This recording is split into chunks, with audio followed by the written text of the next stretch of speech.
Hello everybody and welcome to this Q&A. Yes, I am doing a Q&A mainly because I suck at writing long answers, and I just recently had a question that I started writing a response to, and I'm like, oh man, I gotta move this into a Word document. I need to do spell checking, I need to do proper formatting.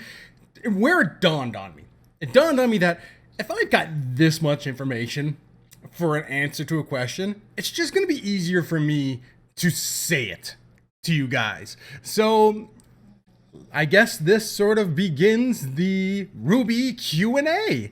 So if you guys have any questions, put them below the video here, and I'm going to give you an example of the very question that gave me the idea to do this video. It is a question from Sparky510 Games. Swarley Underhill, can I get your opinion on this idea? It's basically that Cinder, Emerald, Mercury, and Atom, or Torchwick, are in a way mirror opposites of Team RWBY to an extent. Now, for this, I think that's exactly what the writers wanted those characters to be. The villains will mirror the heroes in some way, but I also think with those mirror opposites that there are parallels to each character as well. First of all, RWBY and Torchwick are opposites in that the fact that one is an optimist and one is a pessimist. Their views of the world are very different. RWBY being the eternal optimist and Roman being the cynical git. But they are also paralleled in that they are both idealists. Now, idealist means that they represent things that are in the world that might or should rather be other than as they are. So like RWBY glosses over events in reality by putting a happy glow on grim situations, while Roman puts a darker view on the world as if it's doomed to begin with and the only thing worth saving is himself. Now, moving on to Cinder and Pyrrha. They have opposite viewpoints on the definition of destiny.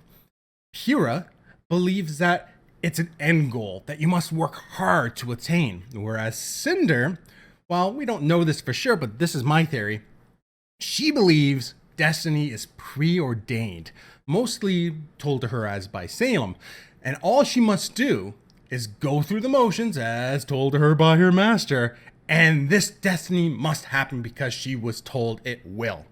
Thus why she is so shocked when she actually loses in the end. Oh yeah, spoilers. This idea of destiny also ties these two characters together, as it shows that they both believe that they are meant to become more than what they originally were, whether that be through power or through recognition. Moving on, Mercury and Yang. Now, they are a little more similar than opposites. I actually had a bit of a hard time with these two. If you think about it, they're both very proud fighters. This is the parallels that lean too heavily on their respective crutches. If you think of it, Yang relies too heavily on her semblance, and Mercury possibly relies too heavily on his legs to fight. Not just to lean on, because that's all he has to lean on. Moving on. So I guess their opposites are not as pronounced as the other characters, but I guess like the easiest way to kind of do their opposites is just that Yang is this outgoing social person and Mercury is not. Well, really, I don't think he likes anything except like his boots. Now, the next one I have for you, this one I think is probably like my favorite overall, just because it very closely represents our current situation in like Western culture, and that's Emerald and Weiss. This isn't so much of a character mirror as it is a social one. These two are extreme opposite sides of classism. You have the rich heiress and the orphaned street rat, both at one point either looking down or punching up at one another. But Swarley, Weiss isn't a bad person like that. No. Put your pitchforks down. Trust me. Because this is where I blow your minds and bring together the parallels. Now, Their parallels, even though they started as exact opposites, their parallels is that they both have the biggest shift in their ideologies. Weiss, originally being the rich brat, learns that not everything revolves around her, learning empathy for others. You can see this most recently in her fight with Flint Cole in season 3, when he tells her that her father's business put his father's business out of business. That's a lot of businesses, but let's get down to business. And her guilt for something that's not even directly her fault shows that she has learned to empathize with others, even though that they are below her social status. And Emerald, this is a little more difficult to see, but you notice that she herself is also learning to empathize with people near the end of season 3, where when everything is just going to hell and her and Cinder and Mercury are just wrecking the place, there's a scene where she starts displaying guilt and regret. Like, she doesn't want to see all these people get hurt. For a split second, you just, God, I really hope that they expand on this with her next season, because I can't wait to see where that leads to her with this character development.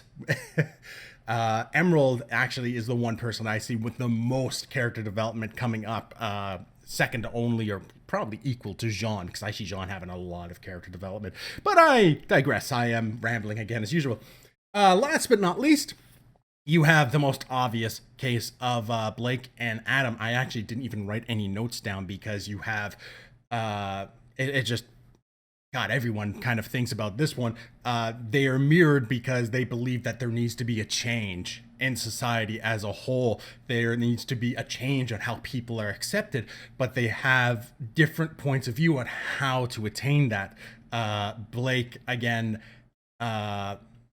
mirrored that they both believe that Blake and Adam being mirrored that they both believe there's a change, but being opposites in the fact of the way they do it. One being, use a scary term, especially with what's happened recently, Adam being a terrorist, and Blake being almost more of an idealist. She believes that ideas almost speak louder than words. The pen is mightier than the sword. That by helping other people, you can bring them to your side. Where Adam only believes that scaring people is the way to get his word out about his people. I just kind of went into a very, sorry, I ended up like mentally biting my tongue there. I'm not going to edit this because like you guys know of what's happened over the last few days in the news. So I kind of have a hard time wording that. So we're just going to move on. I hope you guys understand what I was kind of saying there about their two different ways of trying to get like fantasy quality out there. So yeah, that's our first episode of RWBY Q&A. So feel free to leave any questions below and I'll see if I can answer them in the next video. Might not be as long as this answer because this answer is actually something I was thinking about doing a video on a while ago. I just couldn't figure out a way of kind of delivering it to you, whether I would just do these are my thoughts. I'm like, but I've done my thoughts before. But a Q&A, God, a Q&A works perfectly. So, thank you very much for watching, and until next time, good night, everybody!